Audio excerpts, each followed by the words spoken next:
welcome back to Phenomena. This is episode 8, pretty sure, of season 4. So exciting because every season, as returning viewers know, has only 10 episodes in it. So almost done with season 4 and then on to season 5 and then on to just, keep on trucking. Amazing. I'm so thankful to have been able to already do 4 seasons of this really, really fun show. It's been so awesome. And honestly, it has changed my perception on how my year was going to pan out, because I started off the year unemployed and now I have a part-time job and also this. And it's amazing. Honestly, this brings me so much joy, so thank you. I'm your host, Mimi Dibs, and today we're going to be talking about the Mandela Effect. Ooh, this one is pretty broad, and sometimes the harder things about the ones that are so broad is that they're not as easy to contain, right? Because there are so many Mandela effects, but it is a phenomenon. I feel like when you think of phenomenon or phenomena in general, I feel like Mandela Effect comes up. Definitely one that we couldn't wait off or hold off on any longer. So we've decided to tackle it. And our lovely scriptwriter, Angel, thank you so much, Angel. She took this on and I'm sure she did a fantastic job. I'm so excited to learn more about the theories and how the Mandela Effect came to be, when it's first recorded. Mandela Effect was, for those of you who might not know what the Mandela Effect is, think of Looney Tunes, tunes as in songs, Tunes versus Looney Tunes, Toones, Toones. Nope, that's, yep. Let's learn how to spell here. Tunes like cartoons, but it's tunes like songs. But you would think Looney Tunes, Toons, would make sense. Because Bugs Bunny and Daffy Duck, tunes, hello. It is called the Mandela Effect, I assume, because probably the first time it really hit the zeitgeist, so to speak, was the Nelson Mandela thing. So without further ado, let's get into it. All right. Did Nelson Mandela die in prison in the 1980s? See, I knew it. I'm smart. Is the Berenstain Bears spelled with an E, not an A? That one, the jury's still out on. I can't believe it's spelled with an E. Or is it? Now I don't know. Now I don't know which one is correct. Maybe that's the point. Does the Fruit of the Loom logo have a cornucopia? Yeah, that's also a very good one. I like how we're starting off the script naming some of the well-known ones. And did Darth Vader actually say, "Luke, I am your father"? I didn't realize that was a Mandela Effect. But yeah, I'm sure Star Wars lovers will debate about that. The answer to all of the above is no. So Nelson Mandela did not die in prison in the 1980s. The Berenstain Bears is not spelled with an E. It's spelled with an A. Berenstain Bears, which it's pronounced Berenstain. So riddle me that. I don't understand. And then the Fruit of the Loom logo does not have a cornucopia, which is bizarre because I could have sworn it did. And then Darth Vader did not actually say, "Luke, I am your father," despite that being one of the most well-known movie quotes ever. Bizarre. If that realization just made your brain tingle, you're not alone. What you're feeling is the Mandela Effect, one of the most mainstream modern phenomena of our time. Yes. So what's really happening here? Is it mass misremembering or proof we've somehow slipped into another universe? Let's find out on today's episode. Yes. I also almost kind of read today's episode, today's psychotic episode. No, because it's actually, I almost feel like we probably held off on talking about this for a while, because it's you do need to get into the headspace of am I real? Is none of it real? Why don't I remember things? Or why, do I have false memories implanted in my brain? It's a whole thing. It's a trip for sure.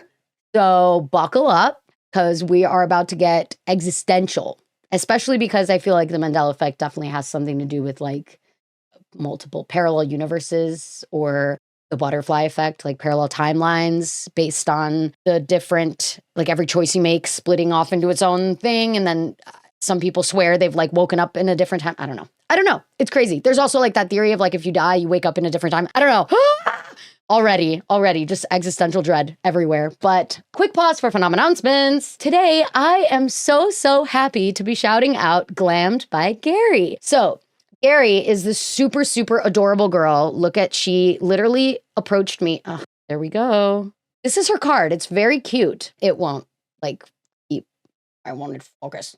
Anyway, now you have to check out her Instagram because it's amazing. And she has a lot more of these like really cool photos that she took. But basically I was at Ralph's exchanging some eggs because I did the stupid mistake of not checking the eggs before I bought them. Like, it's a very rookie mistake. Check your eggs before you buy them, please. It's just, you never know. And I was like, what are the odds? And the odds were not in my favor because there was one that was cracked and it kind of ruined the whole thing because it like got on every other egg. It sucked. Anyway, so I went to return them, like exchange them, and I was checking out and this girl comes up to me and she's like, I noticed your nails. I am a nail tech. I live near here. And it's the Ralph's like by my house. So I was like, I live near here too. Oh my God. And she was like, yeah, I just want to give you my card and let you know that like I do nails. So I'd love to like do yours if you're ever interested. And I was like, I literally need to get my nails redone. So perfect timing. And also I was going to record today's episode and I didn't really know who I was going to shout out for Phenomennouncements. So Kismet, hello. Also bring back cards. These are like well-made cards, and to be able to just like give it to someone who you want to be aware of your business is such a flex. I love it. She's the cutest. Her name is Gary. She is honestly the best. Her Instagram is Glammed by Gary, and she's really phenomenal. She's so cute. She's like little fun size. I guess she's like 5 feet, I swear. Like I thought I was short. I'm 5'4", but she's so tiny. I love her so much. I just love supporting like local businesses, especially local woman-owned,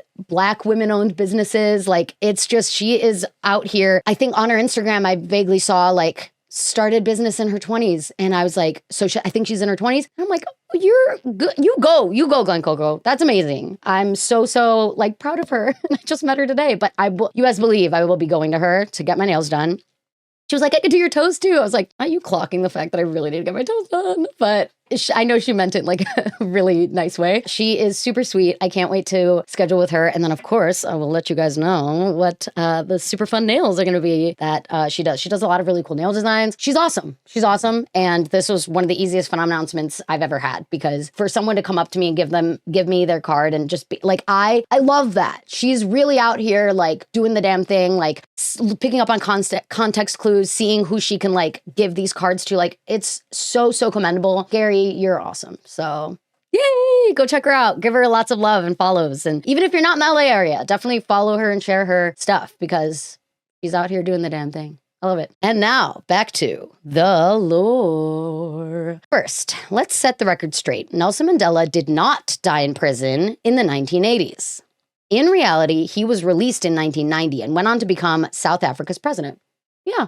I remember knowing he was South Africa's president, and I didn't really know why he like went to prison. And I think it was like not for like a good reason from my understanding, because he was released and got out. But I don't know if that was just because he like served his time, but I'm pretty sure it was because he like went against the officials and then ended up becoming the president of South America, just Africa, not America. Jesus, South Africa, which is great. I think it was during apartheid actually. Yeah, because apartheid wasn't abolished until very recently, right?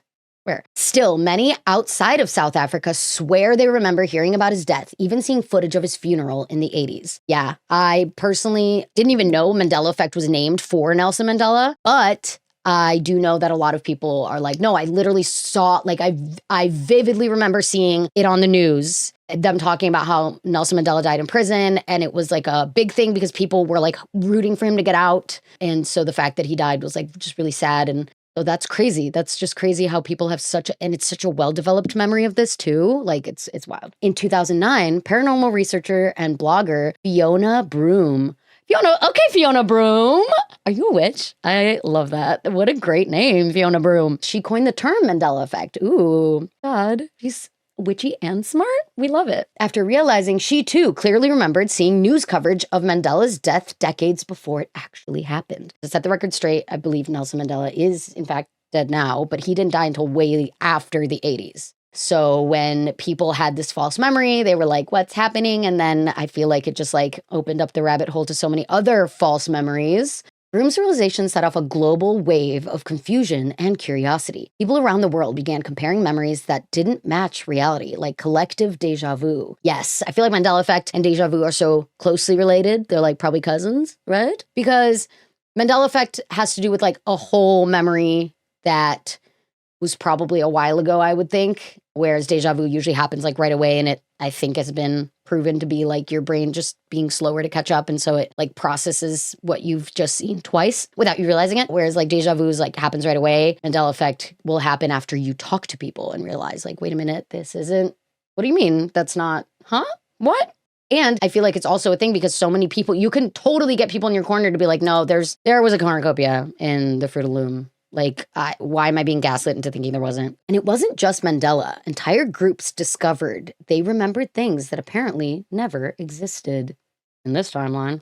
Think of it like the dress all over again, except instead of debating whether it was black and blue or gold and white, that damn dress, it's blue and black. So it's black and blue. I don't know what y'all are seeing, but it's definitely black and blue. People were debating reality. It's like the dress all over again. It was like hot topic of discussion, but instead of just debating whether it's this color and this color or this other pairing of colors, it's like, no, let's like, what is reality if not perception of what we're experiencing and seeing? I told you, we're going to get existential here real quick. Some of the most popular examples include, oh yeah, let's get into it. Example number 1, when Oreo released their double stuffed cookies, tons of people swore it was spelled double stuffed, S-T-U-F-F-E-D instead, right? That makes sense. They are double stuffed. Honestly, that might have been intentional. I mean, Oreo probably couldn't call it double stuffed without risking false advertising if it wasn't actually, doubled. Interesting. So what it actually was double stuffed with one F. Bizarre. And yeah, I guess like legally they didn't want to be held to like, well, is it exactly 2 times? Number 2, the Monopoly Man. Plenty of people remember him rocking a monocle, but he's always had 20/20 vision and 0 corrective lenses. Not collective, oops. Collective lenses. I also wonder if like, relating to Monopoly, I thought people thought that one of the game pieces was something when it wasn't. I don't remember. Maybe I'm misremembering or having a false memory. But yes, definitely with the Monopoly Man, people could have sworn. I mean, it fits his aesthetic. If he had one, it would be like, yes, he's a very well, established man. And like, he's a very like 1800s proper mustachioed man. Like, it just fits. But nope. Never had it. This is number 3, Pikachu's tail. When it comes to Ash's little yellow bestie, some fans distinctly remember a black tip on its tail. But nope, plain yellow from day one. I think if anything, it has a little bit of brown at the base of the tail, if I'm not mistaken. But yeah, people could have sworn that the very tip was black, and I thought so too. I think when you ask people to draw Pikachu from memory, they sometimes do that. But I think it's because the tip of her ears are black. So that's confusing. Why did they make the tip of her ears black and not the tip of her tail? Cheshire Cat from Alice in Wonderland. Everyone quotes him saying, "We're all mad here." But the actual line is, "Most everyone's mad here." Does he say that in Disney's Alice in Wonderland, though? Because I swear in Disney's Alice in Wonderland, he says, "We're all mad here." But maybe he doesn't. I know that like Lewis Carroll's Alice in Wonderland Through the Looking Glass book was written kind of like a while ago. It was written kind of with that older way of speaking, I guess, with it being like, most everyone's mad here. Also, I think he was from England, maybe? No, he did a lot of drugs. And that opened up his mind to come up with the concept of Alice in Wonderland Through the Looking Glass. It's really good. I highly suggest reading the book. And there's been so many iterations. Obviously, Disney's does not go into the Looking Glass part. There's a whole other great part of Alice in Wonderland. Most everyone's mad here. Oh my God, wait, sorry. Random pause. But I just found out that I'm going to be a scare actor for the LA Haunted Hayride. This episode probably comes out after that, unfortunately. But I wanted to be a scare actor for the LA Haunted Hayride, and unfortunately I couldn't make the auditions or whatever, so I was like, maybe it's not gonna work out. But I did express interest, so then they reached out and they were like, hey, we're looking for some more people for especially the last week of the attraction. Do you wanna participate? And I was like, yes please. So yay, I'm so excited. I'll definitely post photos on Patreon and stuff, so check out our Patreon. More about that at the end. But all right, example number 5. Numbers are made up, okay? Beam me up, Scotty. This line was never actually said in Star Trek. Somehow, it's still one of the most quoted phrases in sci-fi. Who's Scotty? I thought beam me up, Scotty was something that, what's his name? Kid Cudi. I thought it was something Kid Cudi say because I think his name is Scotty or he goes by Scotty. I don't know. But I guess it's from Star Trek. Why would anyone in Star Trek be named Scotty? I don't know. Don't come at me. This isn't one I personally hold, but I don't care either way. I'm sure if you believe that it There was definitely a scene where he says, "Beam me up, Scotty." It must have existed somewhere in the ether. And of course, Looney Tunes, not Looney Tunes like cartoons, but Looney Tunes like the songs, which is like, it's not even a musical type of show, really. So why did they go so hard on the tunes part? I don't know. I don't get it. It's not tunes. Tunes, if you're British. Which honestly makes sense. They were always more about the music than the spelling. Were they though? Because Angel, I'm going to disagree with you on that because I feel like it's usually like, except for the end, like da da da da da da da da da da. I don't fully remember. It's something like that. I'll play it. It's fine. Or da da da da da da da da da. Different song, different melody. I'm going to be so like in my head and out of my head throughout this whole episode because I swear I'm like, what is real? That's all, folks. But it's just, when you watched an episode, it was just, some of the tunes were at the end, but it didn't really like, it wasn't focused so heavily on the song aspect of it. Like it wasn't like a musical cartoon show, from what I remember, at least. Oh, well, I mean, if you get to like the silent cartoons like Sylvester and Tweety, that was usually like before they gave them voices. And even before they gave like Bugs Bunny voices, like it used to be a silent cartoon with just tunes. So I take it back, actually. Now I've gotten there. It's not a musical in that they're singing, but it's a musical in that there are tunes, Looney Tunes. So, okay, I see you. All right. Mel Blanc. Mel Blanc is a great voice actor. He is the voice actor for Bugs Bunny, I'm pretty sure. So, shout out Mel Blanc. The more people compared notes, the stranger it got. How could so many share the same false memories? Coincidence or a glitch in the Matrix? Yes, exactly. Now we're asking the right questions because what do you mean? And also, like, with deja vu, it's so personal. Like, you're like, oh, deja vu, like, whoa. But usually it's not someone else being like, whoa, I just had deja vu. Like, sometimes it is, and then you're like, whoa, fully you do, what? Or like, is this shared psychosis? Like, what's going on? But with this, it's like, you could probably find people that agree with you about whatever your Mandela Effect is. And they'll be like, yeah, I too remember your version. So like, what do you mean? Why? And also how? And also why? And I have a question. How dare you? All right, so let's get into the theories. Number 1, multidimensional travel. Oh, I like this. I like this. I don't think we've had like a time traveler-y episode, so this is good. This makes sense because it has to do with memories.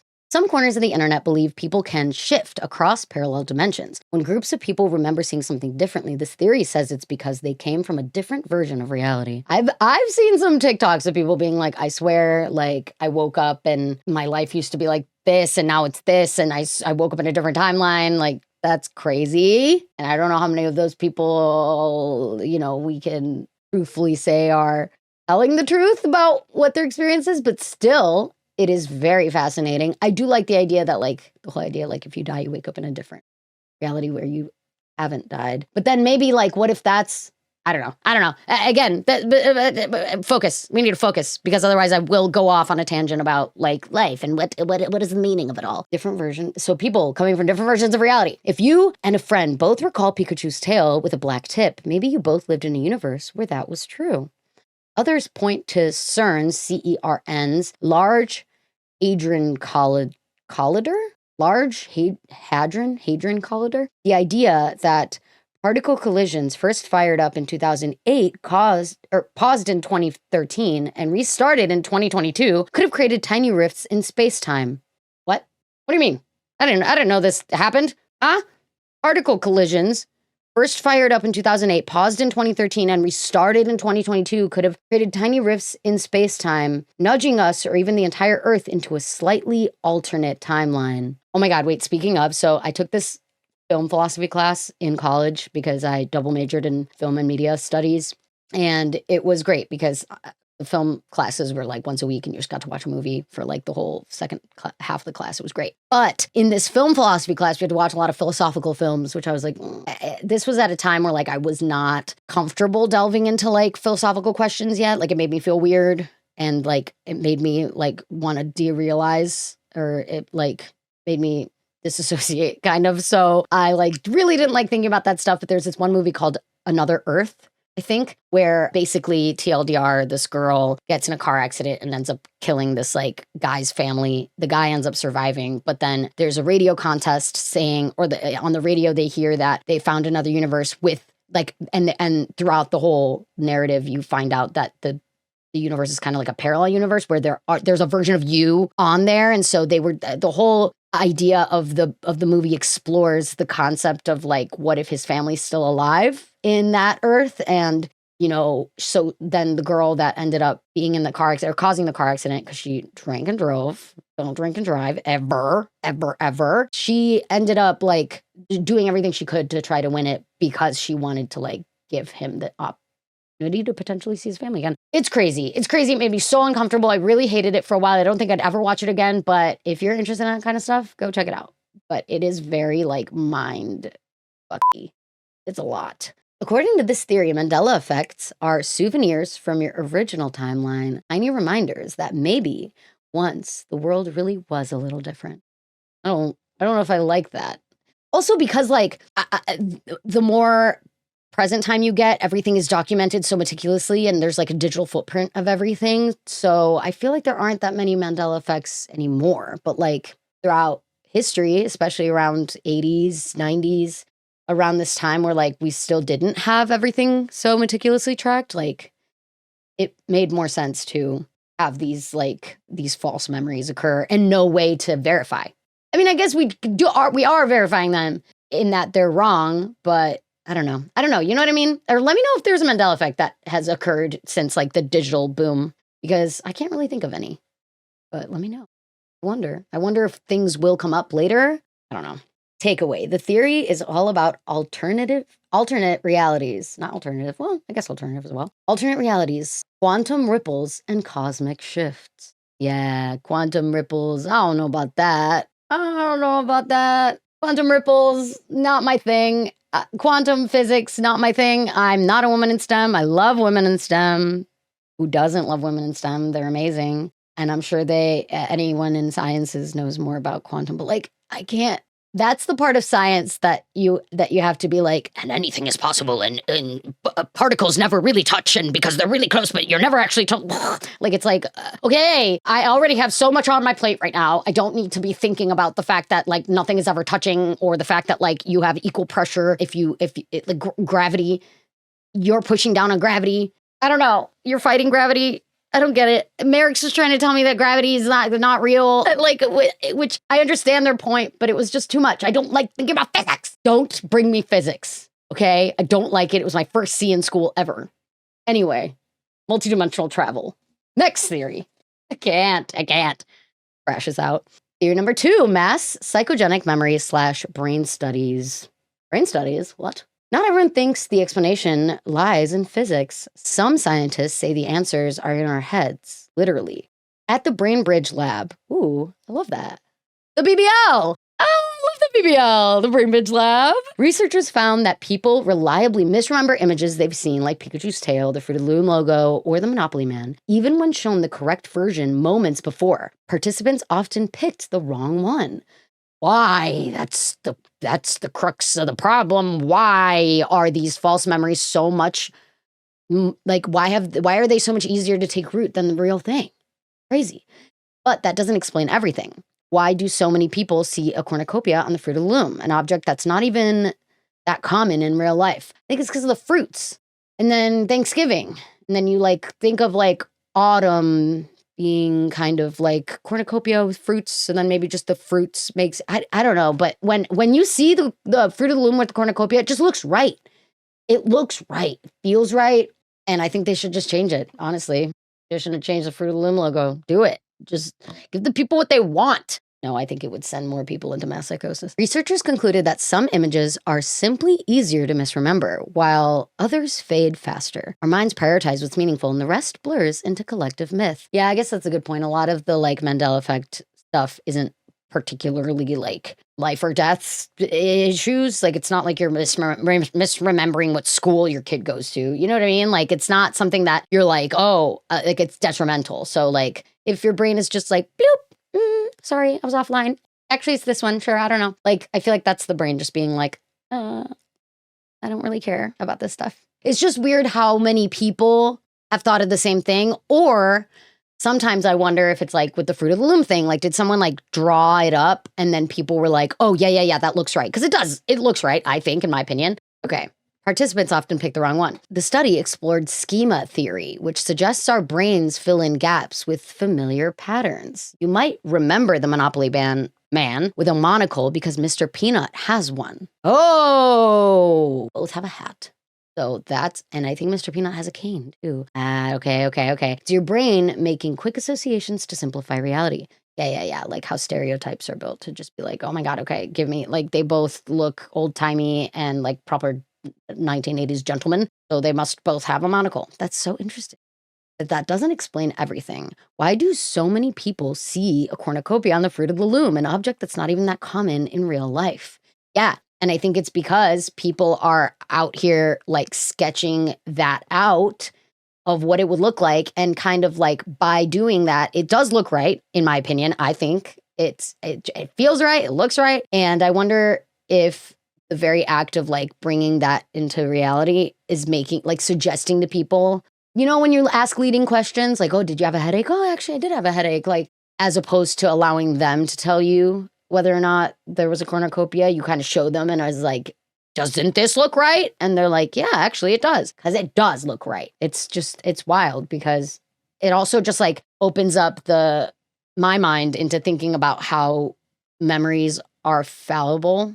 And the fact that they are like, you're just remembering the last time you remembered something, I think, right? So it's like they can blur, that you can input false memories. There's a lot of like psychologists that in trying to get people to like realize their trauma have been criticized for asking leading questions or like planting false memories for them about childhood assault and stuff where like it didn't actually happen. It's crazy. I think the whole satanic panic thing, there was definitely like not a teacher, like a psychologist that would implant or like, I think, talk to the kids of the teachers who were wrongfully suggested to have been, I don't know, being a part of a satanic cult and like putting kids into one or sacrificing them. It's crazy. I can't even begin to go down the satanic panic rabbit hole. Maybe we should do that because that is kind of a crazy mass hysteria phenomenon. There was a psychiatrist there that like, I think was accused of implanting false memories into the kids' brains of like, oh, and then were you taken to this like cult where they like asked you to participate in this ritual and like, sure, yeah, that sounds right. And then they're like, see, look, it happened. And you're like, I think if nothing else, we can look at how easily memories are influenced.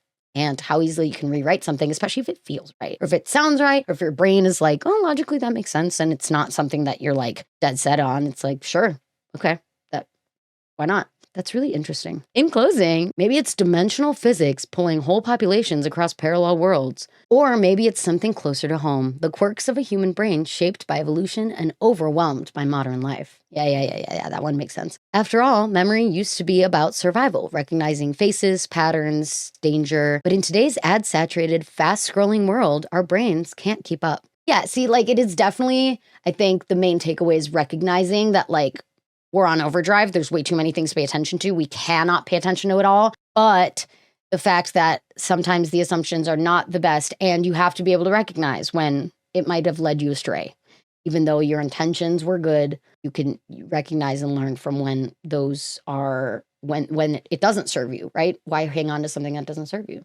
Remember, when you forget something or swear you remember it differently, it can feel unsettling, even humiliating. And yet, people have lost friendships, family connections, and hours of online debate over what they know they remember.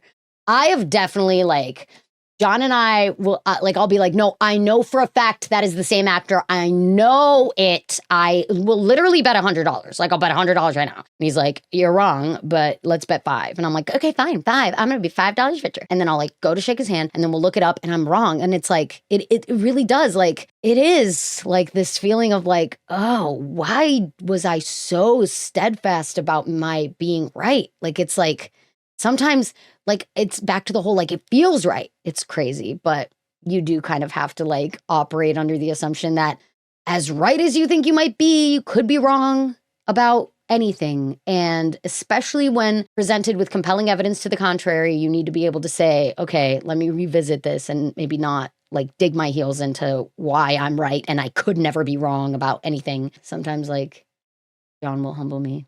And I'll humble John because sometimes he also is like, no, I swear it's this. And I'm like, no, it's not. And then we'll bet money. We don't ever actually end up paying each other because it's like, okay, I'll probably end up paying you back it at some point when we like go out to dinner or something. I do think that healthy discord, we do have a Discord. Healthy discourse is very important to like ensure that you're not like just stuck in one ideology and just echo chamber of like people just reiterating what you think is true. Some argue about particle physics. I don't like it. I will never be arguing about particle physics. Whatever a reputable source says, you probably know.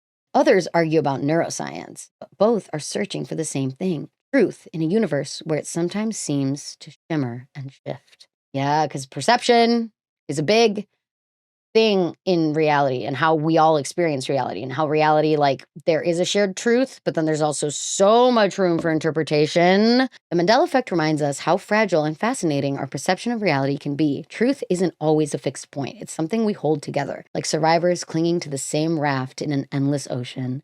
We stay afloat by holding on to one another.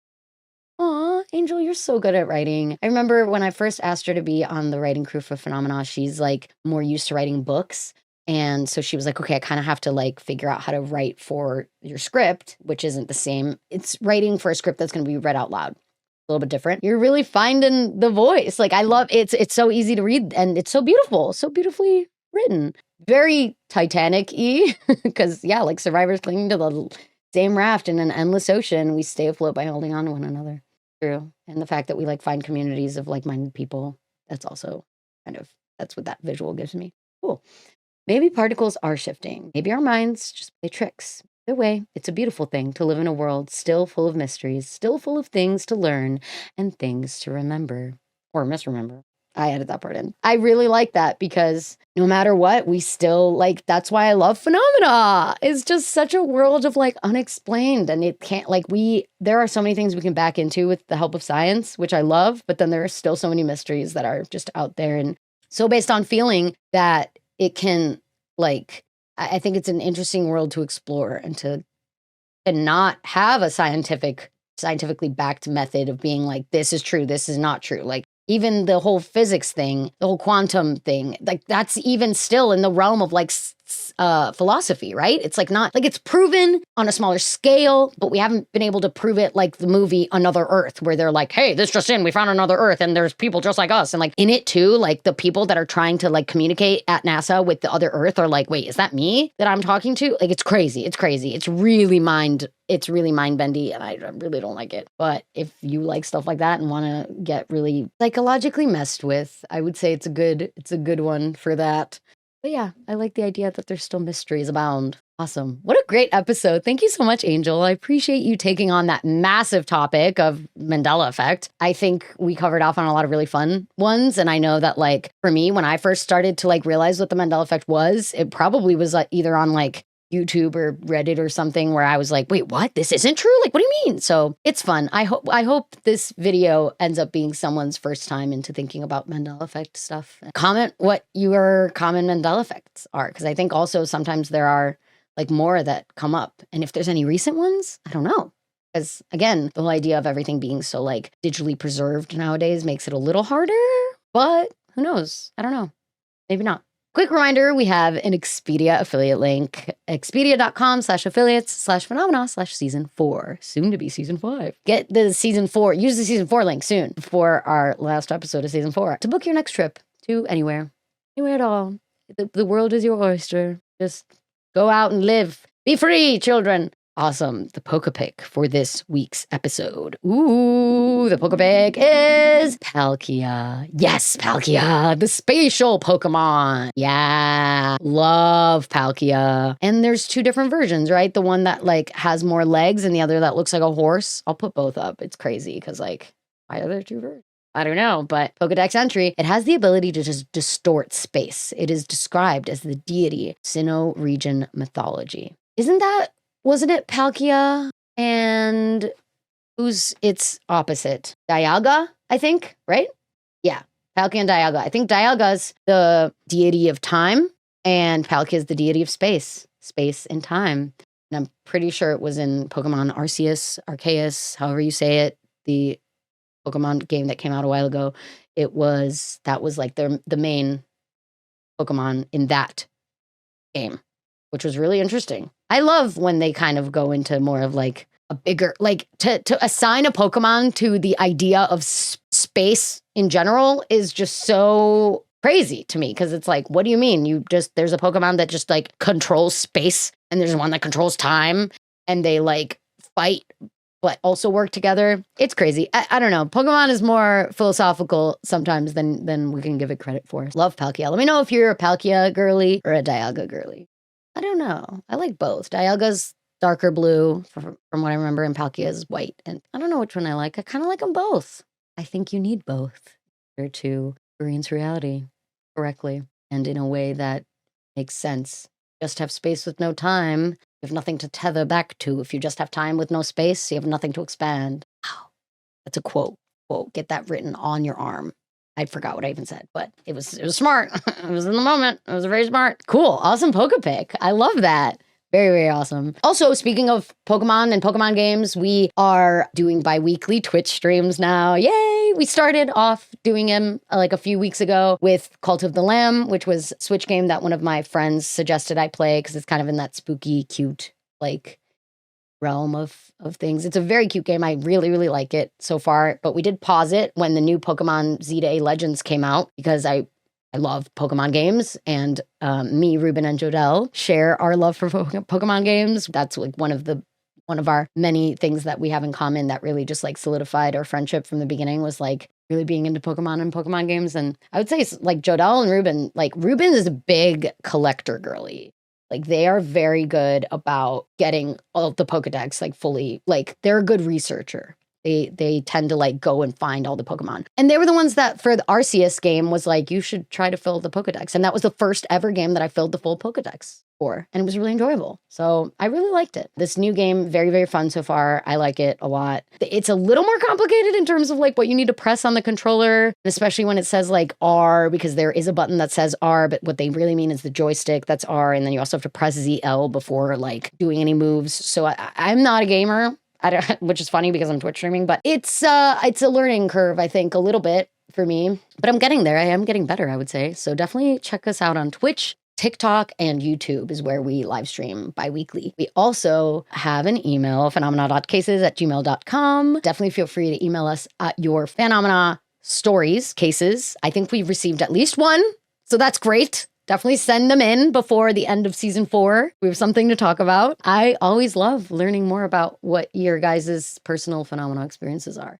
And also, that's the whole like idea of Phenomena Seance, of the spinoff show that we started once a month. We release episodes on the Patreon, which is the second thing I wanted to mention. We have a Patreon where a free tier, $2 tier, and a $5 tier. And on top of that Patreon, we have a Discord link. So feel free to check us out on Discord as well and join the chats and different channels we have for that. Speaking of Patreon, the Phenomena Seance episodes go live on that the first Friday of the month, and then they go public to all Patreon tiers as well as on YouTube the second Friday of every month. And in that, I basically interview some of my creator friends, and it's very low key. It's just me talking about whoever the guest is, favorite phenomena or cryptid, and then what if they have any personal phenomena experiences, because most people do, whether it's like ghosty or spooky or weird, or Mandela Effect is one of them. So that people might not think, like, usually I feel like it's such a daunting question when I'm like, do you have any personal phenomena experiences? Or like, but then if I mention things like that, they're like, oh yeah, I mean, yeah, I guess I do. Phenomena can be anything that you deem like unexplained, weird, that you've like talked to people, you don't really understand why